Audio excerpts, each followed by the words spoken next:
Magandang umaga sa inyong lahat. Sa aking mga kababayan and sa ibang taga-ibang bansa at sa ibang nilalang.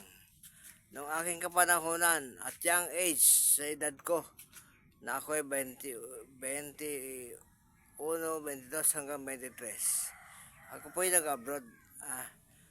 Galing po ako ng Saudi Arabia sa Taif, Kingdom of Saudi Arabia. Nanggaling po ako sa Baghdad, Al-Yarmouk, Baghdad, Republic of Iraq. At nanggaling din po ako sa Kuwait, sa Abu Halifa. Madalas din po ako nung araw sa Kuwait City nung nandun ako. Hanggang mapunta kami ng Northfield. Doon po ako nagtatrabaho nung araw as operator. I'm operator of bulldozer, loader, and forklift. I have also naka-experience din ako na magmaneho ng yung anong tawag nga ba doon sa kuha na yun? Pison. Nagmaneho rin ako ng pison. Yung ngayon, nagtagal ako sa lahat ng palipat-lipat ko sa tulad ng Kuwait, sa Iraq at sa Saudi Arabia. Naka-7 taon ako. Awa ng Diyos, ako ay nakatikim ng init at lamig sa ibang bansa. Kasi pag uminit, napakainit, lalo sa Iraq. Pag umabot siya ng July, August, Hulyo hanggang Agosto, yan ang pinakamainit na parte sa Iraq. Talagang akala mo sinisilaban. Hindi ka makalabas alas 12 ng tanghali dahil doon, pag nasikatan ka ng araw, para kang tinutusok ng karayom sa init ng panahon. Pag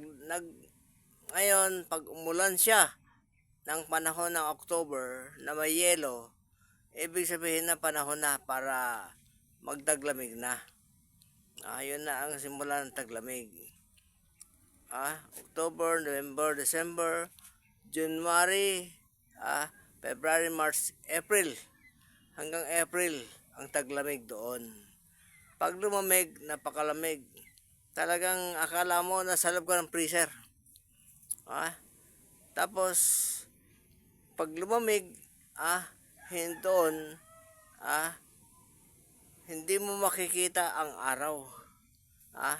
Magmula April, magmula January hanggang April, hindi mo makikita ang araw. Kaya pag lumamig, akala mo nasa freezer ka palagi. Daig mo pa yung inilagay sa freezer. Pero kami, sa palibasa kabataan ko nung araw, pag ako, nagtrabaho kami, galing kami sa trabaho. Ang totoo niyan, Makati, ang alikabok. Pag nalikabukan kami, napakati sa katawan ko. Kaya ang ginagawa ko, pagdating ko ng medyo alas 6 na ng hapon, doon sa trabaho, ang gagawin ko, pupunta ako ron sa shower room.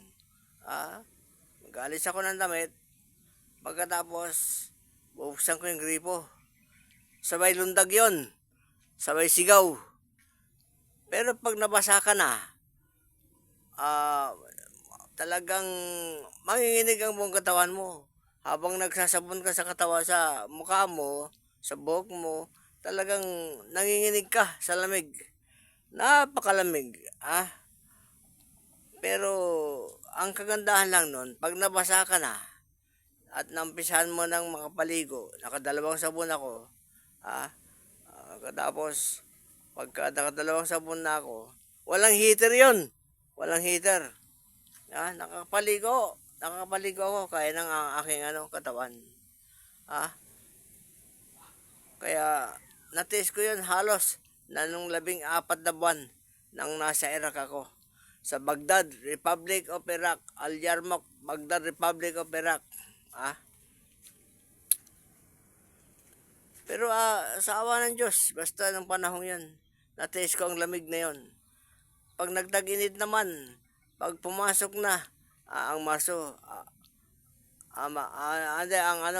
pumasok na ang Mayo, Hunyo, Hulyo hanggang Agosto, tag-init na. Hindi ka makakalabas alas 12 ng tanghali. Yun ang pinaka-break time namin sa trabaho. Natutulog kami. Tigil kami sa trabaho ng alas 12. Tapos balik kami ng alas 2:30 ng hapon sa trabaho. Dahil doon, pag nag-araw, alas 9 ng gabi, akala mo, alas 6 pa lang ng hapon. Ganun katindang init doon. Kaya yung mga hindi nakakaalam, yung mga hindi pa nakapag-abroad, yung mga hindi nakaranas ng ganun, akala nila ganun-ganun lang. Pero ang buhay talagang napakahirap. Nung kami ay nasa Middle East kami. Pero ang Jeddah, Saudi Arabia, ang klima, kahit tag-init siya, kahit pinakamainit, basta nasa loob ka ng bahay, malamig, hindi mo rin naman ang init. Pero pag lumabas ka ng init, sa tulad ngayon, ng init ngayon, pangkaraniwan yung init. Hindi siya katulad sa Iraq na talagang matindi ang init. Ganon din sa Kuwait, hindi rin naman masyadong mainit. Parang katamtaman lang din ang lamig at katamtaman lang din ang init. Ngayon, sa Taif, Saudi Arabia, Kingdom of Saudi Arabia, summer capital ng Bagyo yun. Ng Bagyo ng Saudi. Parang Bagyo sa atin dito. Parang summer capital natin dito sa Pilipinas, Bagyo. Napakalamig din yung lugar na yon. Kaya nagkakaroon kami, pag nasa loob kami ng kwarto may heater, hindi naman masyadong iniinitan, parang tinitimpla lang nila ng mga kasama ko para at least hindi kami mainitan, hindi rin malamigan. Para kung lumabas naman kami na malamig, hindi kami nagkakasakit. At sagana kami sa vitamina, sagana rin kami sa gamot. Kaya wala kaming sakit, hindi kami nagkakasakit sa parte ng Saudi Arabia. Kung sino man po ang makapanood nitong ginagawa kong itong video, sana maintindihan nyo.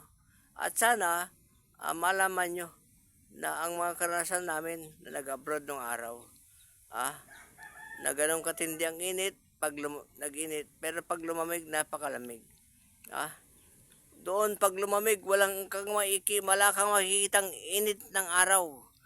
Wala kang araw na makikita. Akala mo nasa ka lang ng lampara na parang liwanag ng lampara. Wala siyang init, wala kang mainit na maramdaman. Kaya pag taglamig at nasa labas ka, talagang kahit sa magpunta, wala kang masilungan, wala kang mapuntahan. Magpunta ka maliban sa kwarto lang. Kung ikaw ay nasa loob ng kwarto at matutulog, may heater ang aircon. Pero pag nasa labas ka, talagang magtitiis ka maghapon ng lamig. Yun lang ang masasabi ko sa inyo.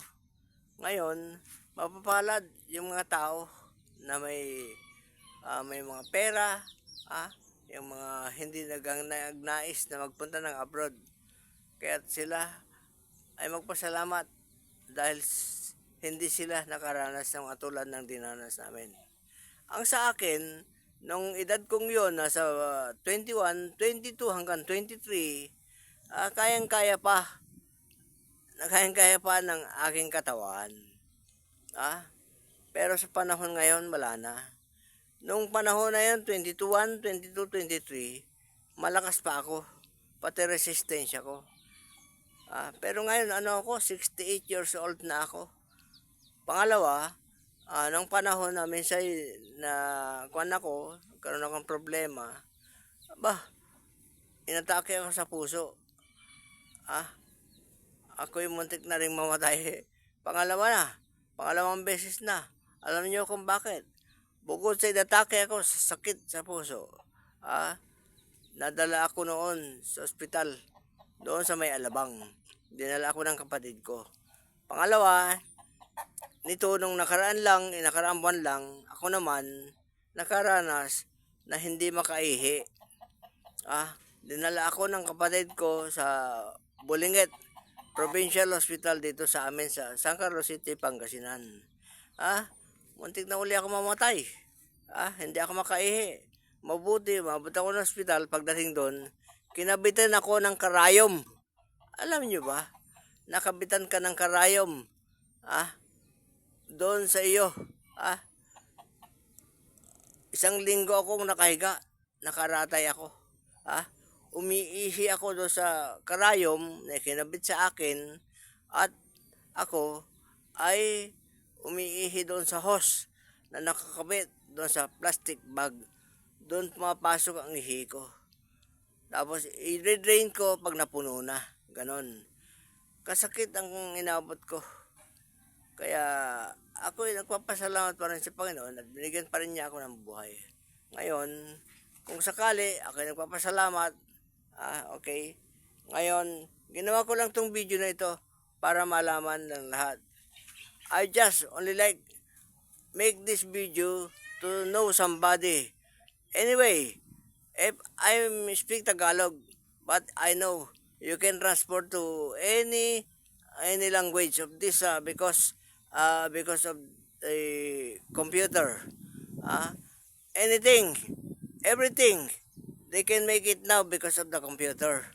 So, although I speak Tagalog, I know you can understand if you can change the language, if you can take to the computer. Okay? I'm very thanks to all of you, to all somebody. Ako nagpapasalamat sa lahat ng mga Pilipino na makakarinig at panood ng video ito na ginawa ko. Medyo malabo siya. Aywan ko ba? Araw naman. Pero humarap ako eh. Pero talagang hindi ako maganong makita. Okay, maraming pong salamat. Maraming pong salamat.